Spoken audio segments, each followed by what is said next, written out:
Welcome to the Reality Revolution. I'm your host, Brian Scott.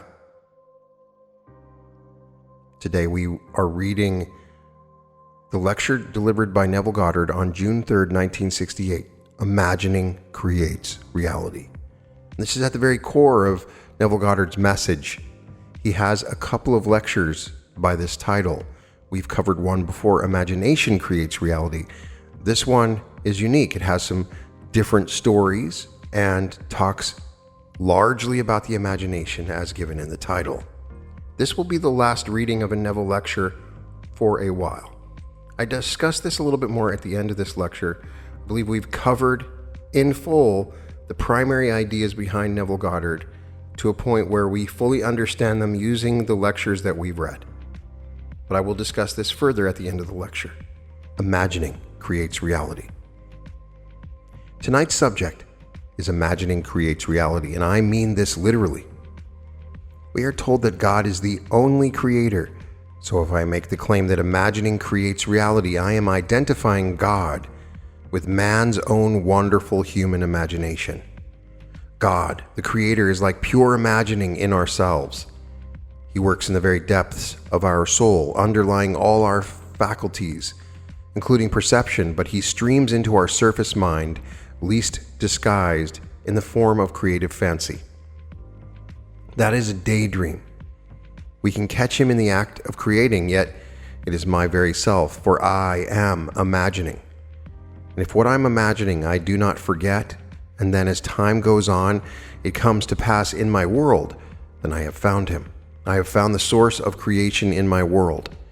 I have found the one who creates.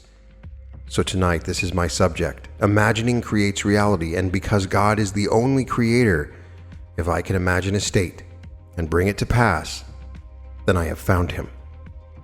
And remember, his name is I am forever and forever. Exodus 3:14. So I am imagining, well, who is I am? Well, that's he. That's God.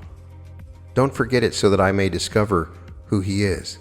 If I imagine, and then go my way and forget what I did, I may not recognize my own harvest when I reap it in my world. It may be good, bad, or indifferent, but when I reap it, forgetting how I did it, I haven't found him. So this is tonight's story. You don't have to be rich to travel, but you must be imaginative to travel. You could have all the wealth of the world and remain in a little hut, afraid of tomorrow's need, and have nothing but a vivid, wonderful imagination and travel the world over, not just in what the world would say your imagination, but objectively, as the world will call it reality, for all things exist in your own wonderful human imagination. Now let me tell you a story that I know quite well. The lady is my age, approximately my age, maybe a few years one way or the other. This happened when she was 16. She lived in Northern California. She was devoted to her father, and he lived high, wide, and handsome. No member of the family, including his wife, knew anything concerning his income. He just supplied all their needs and supplied it well. Then he was killed. I did not press her to tell me how he was killed, but he was killed. She was 16. Overnight, they discovered they had nothing. And the mother said, I could not stand the environment laughing at us, ridiculing us, so let us move to San Diego. With the little that they had, they moved to San Diego, this girl who is today a truly great artist. She had outside of her artistic talents, she didn't know what she could do to earn $1 outside of waiting on tables. So she got a job as a waitress. And then it's now Christmas Eve. She's riding home on an open streetcar. It's raining. The car is loaded with lovely boys and girls coming home for Christmas with their last-minute purchases. And they're singing and having the most marvelous time, and she cannot restrain the tears. Luckily for her, it's raining, so she sticks her face into the heavens and mingles the rain with her tears. And the salt of her tears she tasted. Then, instantly she said to herself, and this is what she did. She transformed the entire scene while holding the rail at the back of the open car, which is simply a conveyance. She said, this is not a streetcar, this is a ship, and I am not tasting my tears. I am tasting the salt of the sea and the wind. She rode home actually living in a certain mental state that she was on a ship, moving into Samoa. She rode the entire journey holding the rail as though the rail were the rail of a ship, and the salt of the sea was driven inward to her face by the wind. At the very end, she was coming. She felt it was a moonlight night. And she heard someone say to her, "Isn't it a heavenly night? We're coming into the bay, Manono Bay." And then the car came to the end. 2 weeks later, she received a letter from Chicago from a law firm. They enclosed a check for $3,000 and said that her aunt, before she left for Switzerland 2 years ago, had deposited with them a certain sum of money, with instructions that should she not return or should she die in the interval, that $3,000 must be paid to this niece of hers. Within 1 month, she was on a ship sailing for Samoa, and coming into the bay, she saw this wonderful ship plowing through the waves like a lady with a bone in her mouth. You know the nautical term, a ship plowing the waves, and that lovely white foam that it makes. They speak of it as a bone in the lady's mouth. There she was drinking in the entire scene when an officer on deck said to her, "Isn't this a heavenly night?" Exactly as she had visualized it, and used her inner senses to make it real. Now imagination, I said, creates reality. Imagination is spiritual sensation. By that I mean that she took her 5 senses, sight, sound, scent, taste, and touch, and transformed this car into a ship in the South Pacific, and within 1 month she had realized it. Now others would say, well, that's just coincidence. May I tell you, I could repeat it 1,000 times, it is not coincidence, this is reality, but man will not believe it. Man will not believe that God became man, that man may become God. He will not believe that God and man are one, that man is all imagination and God is man and exists in us and we in him. The eternal body of man is the imagination, and that is God himself. There is no other God. In the end, we will come out as an awakened being, an awakened imagination, where all things are subject to us, for we know who we are. If imagining creates reality, it doesn't really matter what the present moment displays. It could only be the outpicturing of a certain imaginal act. Well, I will arrest that imaginal act and change it within myself. Well, how do I change it? Does Scripture suggest it? Yes, in the 18th chapter of the book of Jeremiah, "Arise and go down to the potter's house, and I will let you hear my words." So I went down to the potter's house, and there he was working at his wheel. The image in this hand was misshapen, but he reworked it into another image, as it seemed good to him to do. Now the word translated potter means imagination. In the 64th chapter of Isaiah, we are told that the Lord is not only my Father, he is the potter, and I am the clay in his hand. He is the potter. Now I stand here and I begin to think of the day, and I think, well now, I got a number of letters today, and this is what they said. So I am now thinking over what they said. Or suppose I was in business, and the boss said to me, "You know, you're not doing as you ought to do." And I'm dwelling upon what he said. I'm forming an image of myself based upon what he said. That's not the image I want. That is the image that is misshapen. I'm not going to discard myself because he said that of me. I'll take the same thing and reshape it as it seemed good to me to do. So he said this, that, or the other. I will not accept that. I will reshape myself into the image that I wish he had described me in this manner rather than the way he described me this day. So I will simply now reshape myself in this image. Will it work? Yes, try it.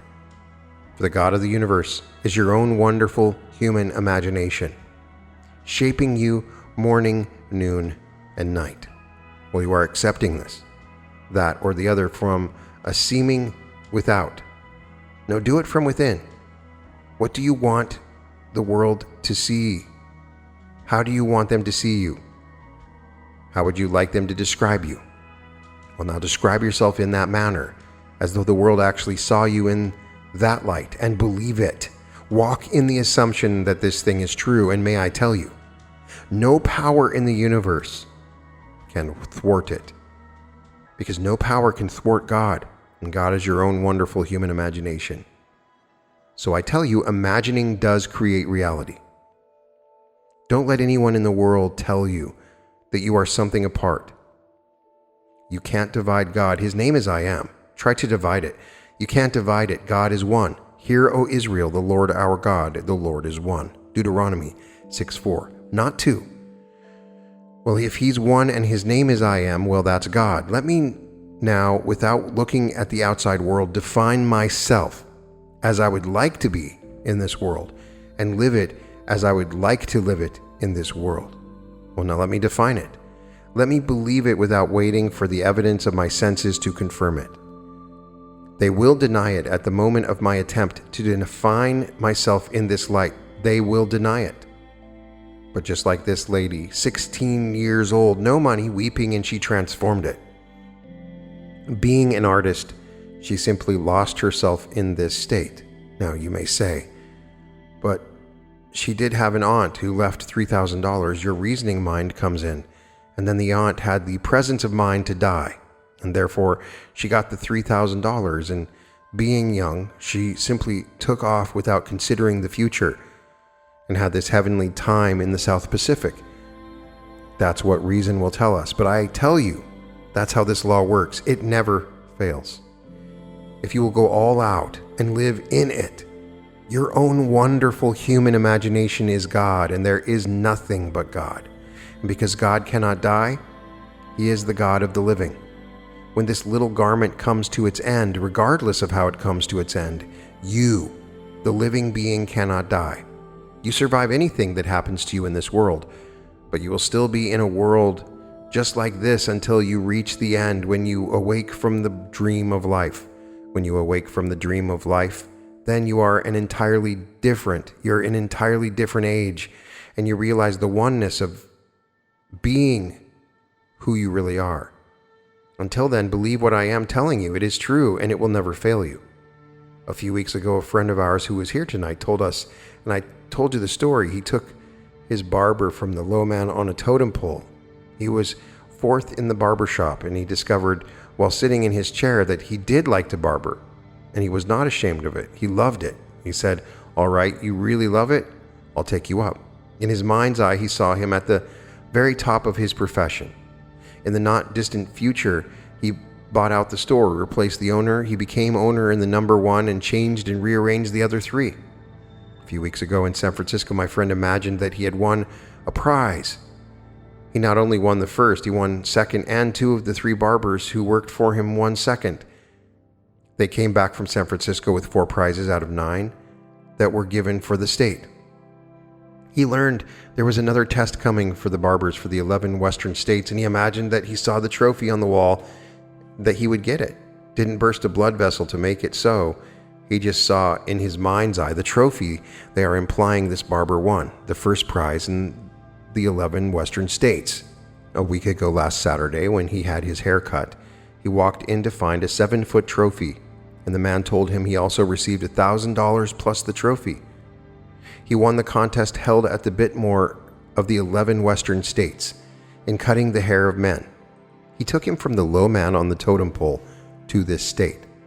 No wonder he wrote me the story of that long procession of people he's healing one after the other, and the healing was not all physical. In fact, the minority were physical healings. I'm telling him right now, you are blessed beyond measure, that you can do this for the seeming other. It's not another, it's yourself. And you will go to the very top by continuing to use your imaginative power for the seeming other. There is no other. Hear what they need, what they would like, and then you simply, in your own wonderful way, as you are trained, do it, and let it take place in your world.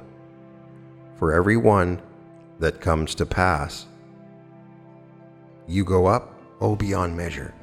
Without asking anything for self, you go beyond and beyond and beyond in this world. This is how this law works. You don't have to sit down and burst a blood vessel for oneself, because the whole vast world is yourself pushed out. What do you want? You do? Well, now, I will hear it for you. Don't ask beyond that moment. I will hear it for you and then go.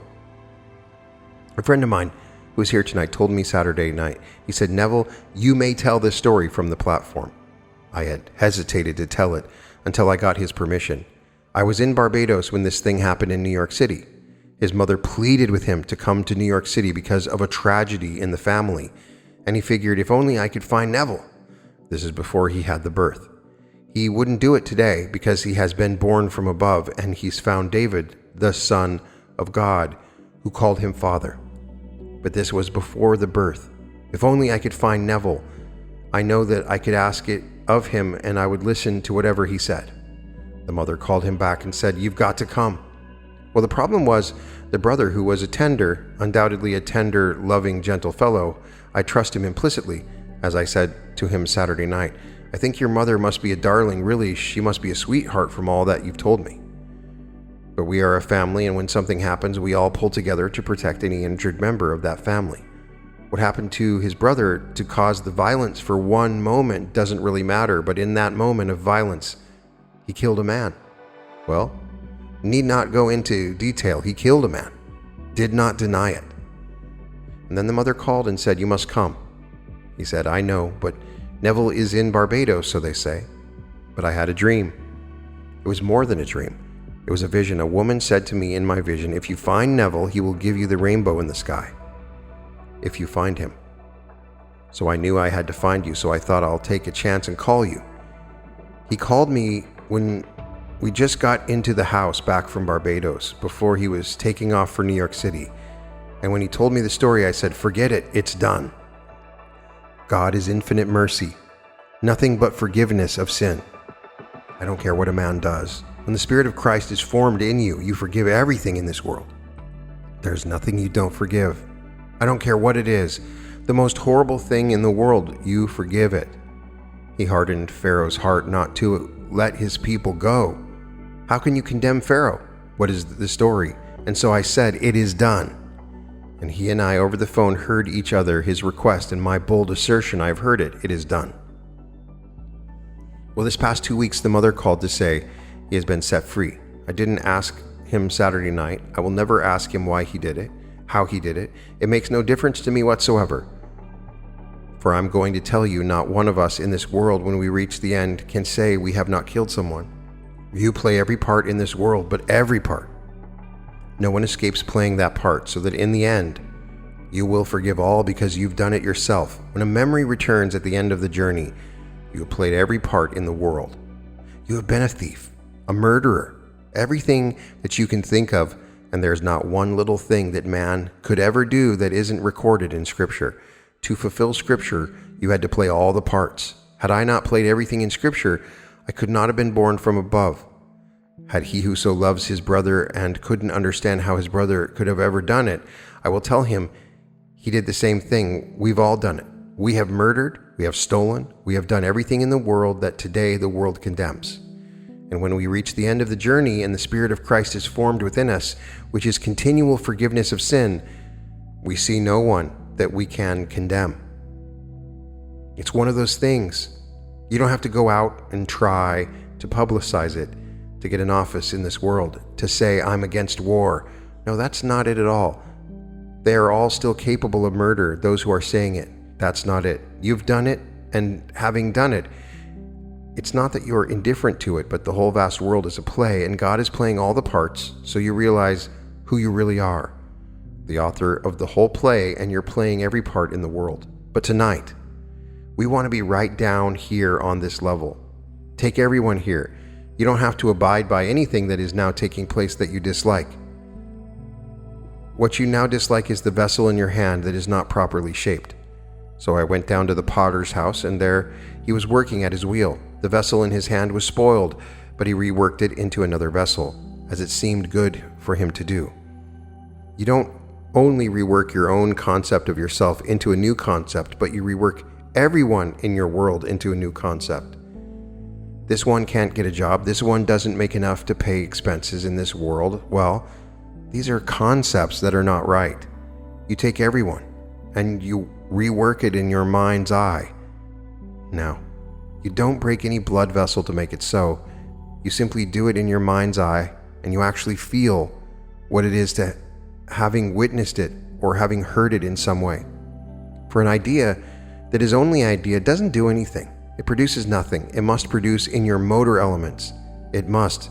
I must in some way act within myself when I entertain an idea. So you call me up or write me and you make a request. I can't read the letter and then drop it. If I'm going to do something, I must act upon it. The idea that I act upon must produce in me a motor element. The motor element may be picking up the telephone receiver in my imagination and hearing your voice, and you tell me, "Thank you, I have it, it's all done." Or it could be picking up another letter, where now in the next letter you tell me that you have it. Or it could be meeting you in the flesh and embracing you, and you tell me that you have it. I will not know what I will do, but I will do something that is a motor. It's a motion within me. And this takes the idea from just being an idea into a creative state. And it never fails. May I tell you, it will not fail. A plain idea, just an idea, does not work. It must produce in me, or in you, or in anyone who would bring it to pass, that motor element. The very first creative act as recorded in Scripture, and the Spirit of the Lord moved upon the face of the waters. It's motion.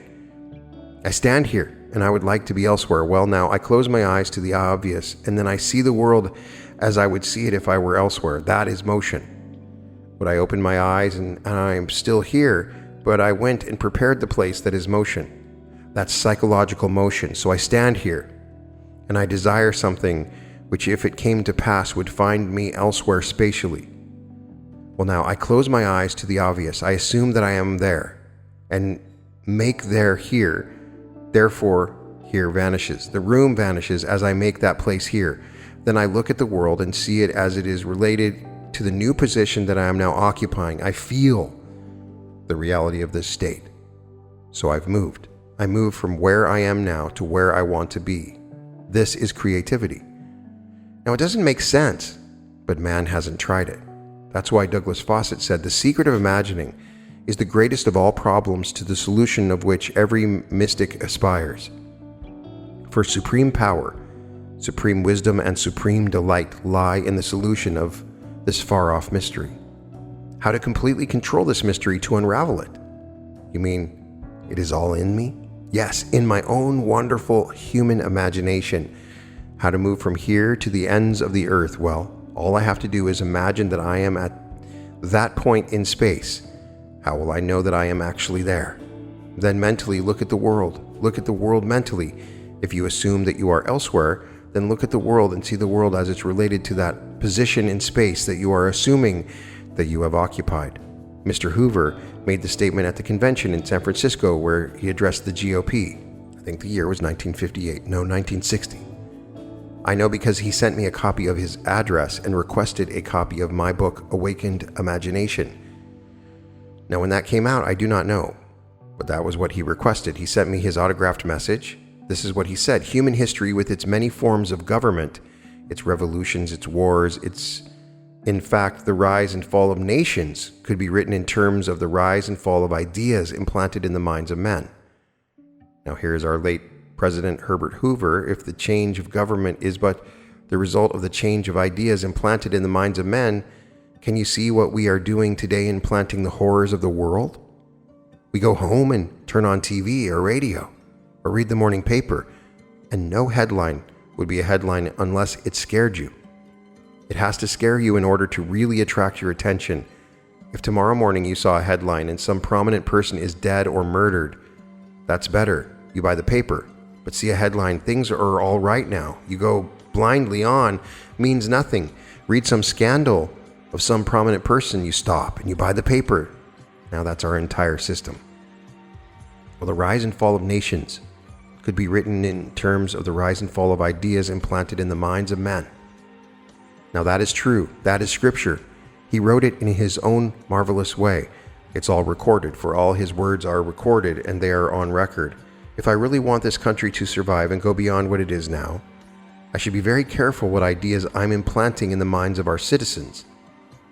And when we allow everything, and we have to allow it, but we encourage it, allow it, but don't encourage the horrors in order to sell a paper or to sell toothpaste or something else. For the entire thing is imagining creates reality. Believe it or not, it is true. And if we want to live in this wonderful land of ours and go to the very top and enjoy it fully, well then, when you meet someone, no matter what he tells you, put a new idea in its place. Just replace the negative and just put something that is lovely in its place. Just put it aside. If you have time, then show him why you're doing it and tell him why you're doing it. If he cannot believe you without his consent, without his knowledge, when you are alone, think of him and imagine he is telling you what you would like him to tell you. It's your privilege because you want a world that is not disturbed by his strange, stupid, negative states. And so he will not believe it. And when it happens to him in the world as something lovely, he will never know. You were the source of this lovely thing that happened to him. You know it, but you need not crow. Leave him alone. He'll go through not knowing the harvest that he's reaping. For I send you to reap whereon you did not sow. But I send these out to sow. And when you know it, no matter what they do, you do the lovely thing. If you do not falter, these lovely things will come into harvest in your world. And we will all reap the benefits, believe it. Here is a child of 16. Now, she never heard me. I did not meet this lady Dora until 1945 in San Francisco. This happened many years ago. Before, so she was not influenced by anything I said. She simply, to get away from it all, did this.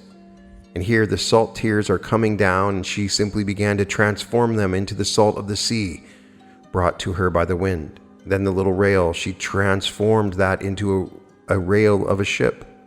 Then everything about it, she made real, and then came the $3,000 check. In those days, it would be worth today's $6,000. She simply went off to her Samoa and had the most heavenly time for quite a long while.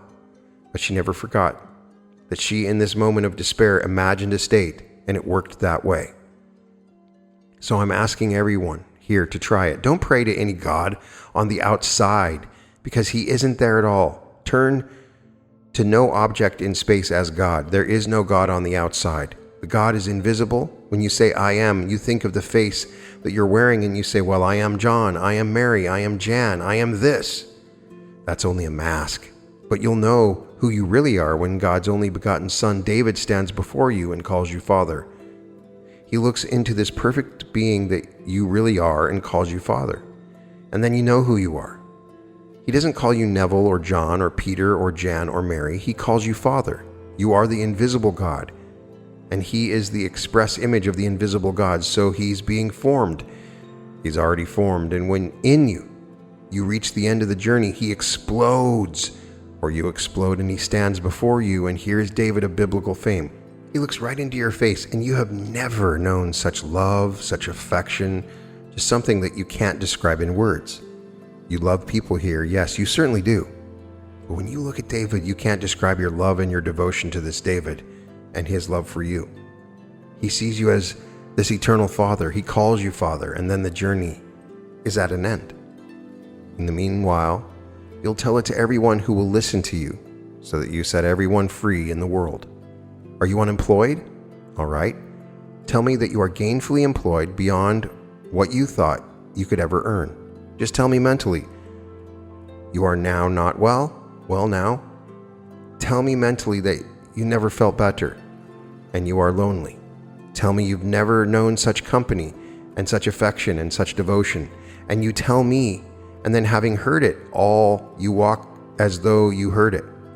So this subjective appropriation of your objective hope for this, that, or the other, and you walk never turning back, never questioning the reality of what you've done, and it all comes to pass. Then you have found him.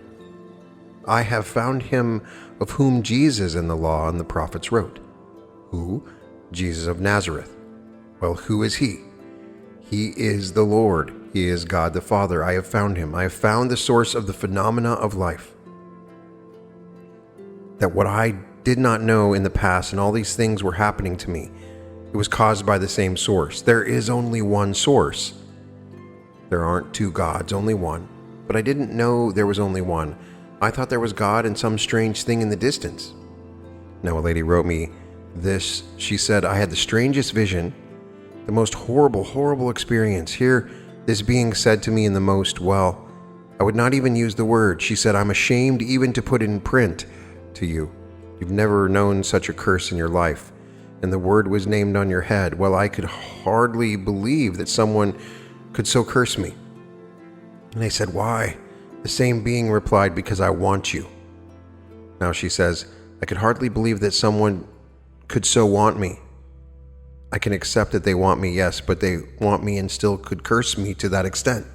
The thought that came to me after the whole thing was over is the word, because I can understand them wanting me. Their curse, which to me is beyond measure. The curse was horrible. But why? Because I want you. I tell you why. When you go home and you read the 3rd chapter, the 10th through the 14th verses of Galatians, let me summarize. Galatians for you, Galatians and Paul is now speaking for you and for everyone who has arrived at the point where you have. Paul is stating for everyone who arrives at that point of complete rejection of all authorities, institutions, customs, and laws that would interfere with the direct contact of the individual with his God. And one cannot, may I tell you, I know it from experience. For in my visions, churches, organized societies, organized politics, they are all personified. Everything is human in eternity. Rivers, mountains, cities, everything is human, for God is man. Thou art a man, God is no more. Thine own humanity learn to adore. Blake Everlasting Gospel. So everything, even this building, is personified, and it's a person when you meet it in the spirit world. What it represents. If it represents greed of the ladies who operate here, you will see it in that person. If you try to detach yourself from it, it will curse you, for they want to feed on you. And so you got out of institutions, religious institutions, organizations, customs, and laws that would interfere with you, the individual, with your wonderful direct approach to your God. And it lost you, so it cursed you. It has no power whatsoever, none whatsoever. Leave it alone. You do not fight with these shadows. I encounter them all the time. When I first saw this horrible, monstrous thing, talk about the witches in Macbeth, why, they're like little children compared to this monster that I first encountered in the cave, teaching the little children the black arts, the arts of hunting, of murder, of everything, as I stood at the opening of that cave. And she screamed. The screech in her voice didn't affect me at all. She said, "O man of God, what have you to do with me?" Always the same story of the Bible. These spirits, they are only personifications of organizations, and there are those who teach the black arts, those who teach how to hurt people, those who would control your mind and make you feel dependent upon them to contact God. And God is within you. He's not without. So my dear, you are blessed when you heard the curse. They are helpless to do anything to you, completely helpless. But when you see them, you don't realize that they are only personifications of institutions, of organizations, of customs, and of laws. You need not tell me the actual word. You've told me in the way you tried to without putting it down on paper. But I know from my own experience how this works, and they are perfectly helpless because I move through these worlds night after night on my Father's work. And not one can touch you. You have completely rejected any interference between you and God. You need no intermediary, for you were raised in a very orthodox religious group, and they would enslave you for the rest of eternity if they could. But man leaves it one by one. We all leave it one by one, and they will curse. But their curse means nothing. It means absolutely nothing. Now, to come back to tonight's theme, imagining creates reality. You could imagine. What are you imagining? To say to me, well, I imagined it, and it hasn't worked, I will say to you, then what are you now imagining? Have you forgotten that you are John Brown? You were not born knowing that you are John Brown. You were born and suddenly you began to be called John. Then you began to assume that you are John when they told you that you are John Brown, so that when you heard the name John, you responded. No matter where you were in the world, you responded. Now you say, I am secure. I am wanted. Have you forgotten it? Have you worn it long enough to know that you are? If you say, I once imagined it, what are you doing? Saying, I once imagined it, and not now still imagining it. So I imagined it so to be. I'm still imagining it so to be. I will continue to imagine that is until that which I am imagining is outpictured in my world. And that's how we operate this law. In the end, you will awaken and you are God. At the end of these lectures, Neville would give 2 minutes of silence, followed by questions and answers. Now let us go into the silence.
There are no questions and answers that were given at the end of this lecture. I do believe that this is a perfect lecture for us to conclude, for now, our readings and discussion of Neville Goddard. The key element that we have learned from Neville Goddard is a unique and powerful interpretation of the Bible. Understanding that the Bible is not talking about history. It is talking about what is happening within you. And that the characters in the Bible are expressions of states that you experience. This amazing revelation has profoundly changed my life in so many ways. Here we get some great stories and explanations. The man who imagined for the brother who had killed someone and who was released from prison. That's a good or bad thing. Neville explains that all are forgiven. There's the story that we've heard before of the woman that takes the tears that she has for her sadness in losing her father and imagines that that salty taste is actually the ocean and the rain, and imagine that she was on a boat and she ended up on that boat. The key element in Neville Goddard's explanation of imagination as a creative event is motion. He emphasizes that in a paragraph in this lecture. There is some sort of motion. You're picking up a letter, you're grabbing the phone. So when you have a motion within, that is when you start to see expressions of the reality without. There's so many things that we've learned from biblical interpretation to examples and stories from Neville Goddard, but it's a very simple idea, and that is imagining creates reality. Your imagination is spiritual. Your imagination is God. It's something special, and when you're in that imaginative place, you are connecting to Source. There's been so many amazing lectures that we've gone over. They're Shakespearean in their wording. They're poetic in the ways that they describe the world. Neville Goddard appealed to me personally because I'm somebody that was well versed in the Bible and had rejected it. I was the person that said, I do not think that the Bible is as accurate. It's ridiculous. I laughed at it. But for Neville to come back and explain it to me the way he did, it opened up an interest inside of me in biblical teachings, and I have found a lot from that. I think that's unique to my background because I had parents that taught me the Bible. I was raised in a town where everybody was fairly religious, and there's a sadness that happens when you awaken and grow beyond the teachings of the Bible as being some sort of history, being forced to believe that Noah's Ark is a real story. So I appreciate immensely Neville Goddard's contribution in helping me to understand what was really happening. And I think this is a good stopping point. I want to expand on Neville Goddard's teachings. We have established with these lectures a biblical understanding that, in fact, imagining creates reality. Now, the other aspect of Neville Goddard is a relentless discussion of a personal experience that he called the birth. And the way he explains it, we don't need to know about it. It's going to happen for everybody. Everybody's going to have this experience. It's a set of mystical experiences that help us to unveil that we are God. It's certainly possible that he had a significantly powerful psychedelic experience, or DMT was released in his body, or he had a vision or a dream. Neville's authenticity and passion in the truth of his statement was profound for years and years and years. Lecture after lecture after lecture, he talked about the promise and his birth from above. We've talked a lot about on this channel what it means, if it's true. He documents people coming to him that also experienced what he called the birth or the promise, the birth from above, as he does in this lecture. So he wasn't just talking on his own. There are people that have experienced it. There's some unique things that we've learned from it. If anybody has a particular lecture that teaches something radically different from anything else that Neville has taught, or has new stories that are completely different than anything else that Neville has given, please let me know and we'll come back and we'll do some more lectures. I may revisit at some point the 5 lessons, which is a set of lessons that he taught, which are pretty fantastic. I've read one of the lessons, but I'll go back and we can read the 5 lessons because it's a very powerful course on imagination creating reality. But I do think this is a wonderful stopping point, and we're not stopping talking about Neville Goddard. I will always talk about Neville Goddard. I think we've established a foundation at this point. We've established an understanding and a foundation, and we've been inspired to the point we want to take this to the next step. And that is why I want to maybe take a break for a little bit from reading the Neville Goddard lectures. I may do future episodes as interpretations of different lectures, a discussion of different principles, discussing some of the conclusions that Neville Goddard came to, or some examples that he discussed.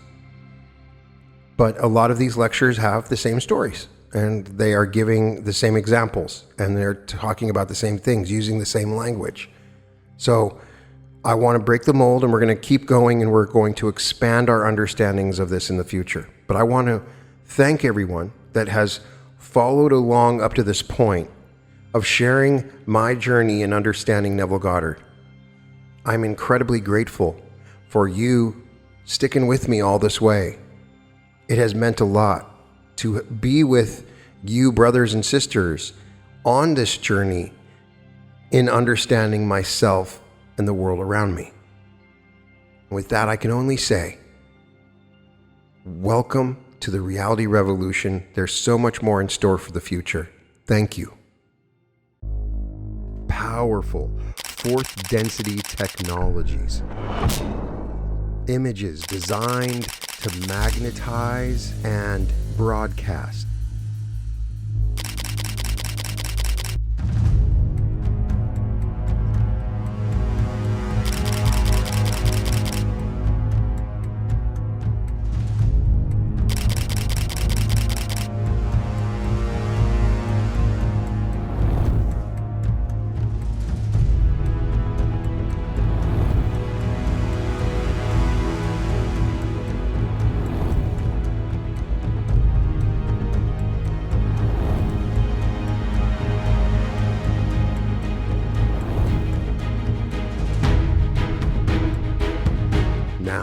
available at newearth.art.